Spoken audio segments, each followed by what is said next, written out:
Hello everyone, we have a lot more news about Warhammer Total War. As I talk on, you'll see a lot of new screenshots that will pass by the screen, and I'll talk a little bit about each one or about what will be involved in the game that we know about so far. Now, the battle that was featured today was Blackfire Pass, the Battle of Blackfire Pass, and that had Karl Franz at the end of a quest chain. Now, what I mean by that is that every named hero in the game will have their own quest chain where they can unlock new items and new abilities, and at the end of the chain for Karl Franz, the Emperor of the Empire, he is able to fight at Blackfire Pass, and if you win that battle, he'll be able to use the Mighty Hammer of Sigmar. And if you know anything about Warhammer lore, you know that Sigmar founded the Empire, and he actually fought here. It was in IC-1 or whatever like that, or an IC-1, where he was able to fight with the dwarves, and they were able to defeat the orcs and goblins, and he was able to push them away from the Empire.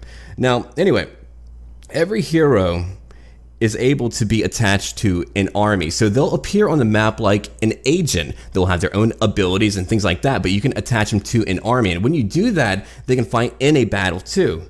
So really, there's a lot of work going into Warhammer Total War, and I really feel like it's going to be a game that is going to change up how Total War games are developed from this point on.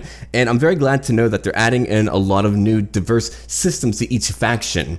Now, what I mean by that is that every faction will have their own way of ruling, of having their power, their political power, and things like that. Like for the orcs, you're going to have what is called the Wa, and they will be penalized if they're being peaceful. I mean, how is an orc peaceful? An orc is meant for war. So if they're constantly going to war, they will receive benefits to that. So as you're playing, the orcs will be a very aggressive faction to play, which is how it should be.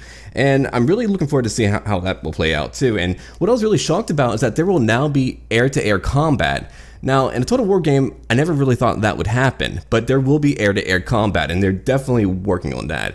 And so I'm really excited to see what will be coming on in Total War games, or the Warhammer Total War game in general. So I'm very happy to hear that. Now, Karl Franz and other heroes like that will definitely be able to only be injured. So if you have them in battle and they fight and they're taken out, they'll only be injured. But let's say you have a bright wizard, you know, who uses fire as their magical spells and things like that. They will die if they're not a named hero, so you have to be careful with them. So you can level up a hero like a bright wizard, but if they die in battle, you know, that'll be it for your hero.